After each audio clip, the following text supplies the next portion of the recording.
Honeygain wallet versus Jumptask wallet. Which one should you be using?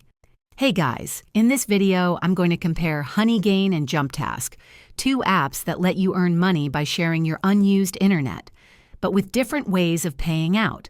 Let's start with Honeygain. Honeygain lets you install an app on your PC or router and earn passively by sharing bandwidth. You get paid through their wallet system. Payouts go to PayPal or crypto wallets once you hit the minimum.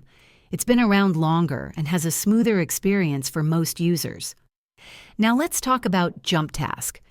Jumptask works similarly. You share your network and run tasks in the background. But instead of just passive earnings, it gives you small tasks to complete while earning.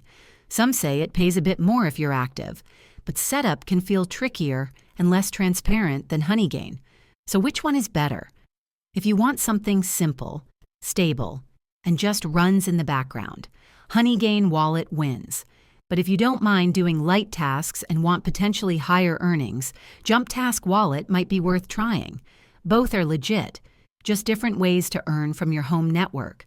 Let me know in the comments which one you use and how much you've earned. And if you found this helpful, hit like and subscribe. See you next time.